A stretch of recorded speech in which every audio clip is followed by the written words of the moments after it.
तो आज से 3-4 दिन पहले उद्धव साहब के पास गए थे और मालेगांव शहर के लिए मैंने बात किया था कि हम कम से कम 5 से 10 हज़ार सदस्य नोमिनी फॉर्म भरेंगे और कम से कम 1500 हम आपको एफिडेविट भी देंगे सदस्य मतलब जो पदाधिकारी हैं उनके।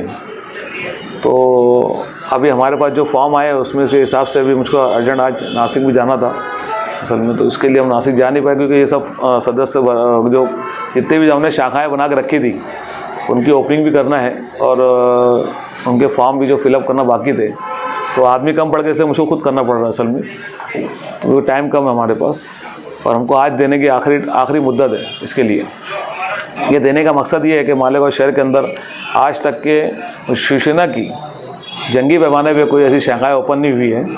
हम चाहते हैं कि मालेगांव शहर में शिवसेना एक बार खड़े हो जाए और खड़े होने के बाद एक बेहतरीन लाएअमल तय करेंगे और जिस तरीके से हो सके हम मालेगांव शहर को डेवलप करने का पूरी तरह से काम करेंगे।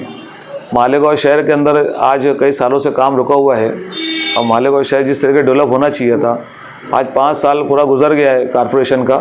2250 CR का जो कॉरपोरेशन का बजट है उसमें से 2.5 समझ लो 450 CR निकलता है, 450-500 CR हर साल। उसमें 200-250 CR जो रहता है जो मूलभूत सुविधा के लिए निकलता है। मूलभूत सुविधा के अंदर जो है काम इतने नहीं हुए हैं मालेगांव शहर के अंदर। अगर 200 CR से पकड़ेंगे तो 1000 CR होता। 1000 CR में मालेगांव शहर तो सोने का रोड बन सकती है, पर मालेगांव शहर में विकास नहीं हुआ। उस विकास को देखते हुए मालेगांव शहर के अंदर हम लोगों ने शिवसेना को लाने की कोशिश कर रहे हैं। इंशाल्लाह हम यहाँ से कैंडिडेट भी खड़े करेंगे, पूरी ताकत से काम करेंगे। हम रोड पर नहीं उतरे अभी तक के, जिस दिन रोड पर उतरेंगे इंशाल्लाह हम दिखाएंगे कि शिवसेना क्या कर सकती है।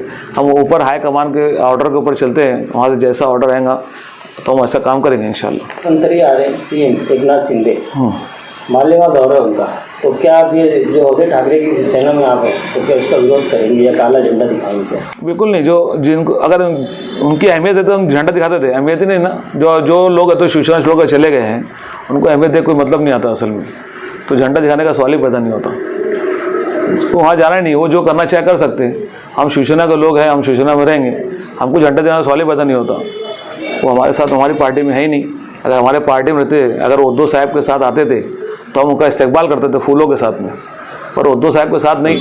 मालेगांव में कितने शिवसेना के साथ हैं या शिंदे ग्रुप के साथ? मालेगांव मुस्लिम इलाके में तुम हर बच्चे से, तुम चाहे वो राष्ट्रवादी कांग्रेस पार्टी का रहने दो कार्यकर्ता, चाहे वो MIM का रहने दो कार्यकर्ता, चाहे वो जनता का रहने दो, आप किसी से पूछेंगे उद्धव साहब को सब अच्छा ही बोलेंगे, कोई बुरा नहीं बोलेंगे। नहीं, जो पहले शिवसेना में थे अभी शिवसेना में 2 तरह हो गई, तो अभी मालेगांव में ज़्यादा लोग किस तरफ? उद्धव साहब तरफ है।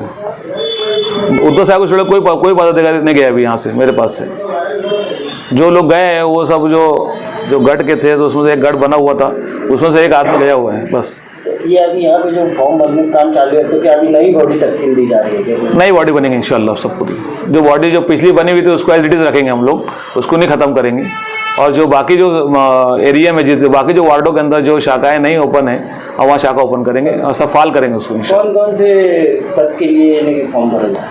अभी हम लोग सब शाखा प्रमुख विभाग प्रमुख सब जो पद है शाखा प्रमुख के विभाग प्रमुख के, वो पदों की अभी सर निवडणूक हो रही है। बाकी जो वार्ड के हिसाब से जो बहुत प्रमुख है वो भी हम करेंगे। अभी सरदस्त जो है अभी शाखाओं की ओपनिंग शुरू है यहाँ पर, और कम से कम नहीं तो भी 20-25 वार्ड की शाखा ओपन कर चुके हैं हम लोग, यहाँ बैठ के फॉर्म भर चुके हैं। बाकी आगे का प्रोग्राम हमको ऊपर हाई कमान की तरफ से मिलने वाला है, जैसा रहेंगे हम आपको बार बार बताते रहेंगे, बुलाते रहेंगे इंशाल्लाह। जय हिंद, जय महाराष्ट्र।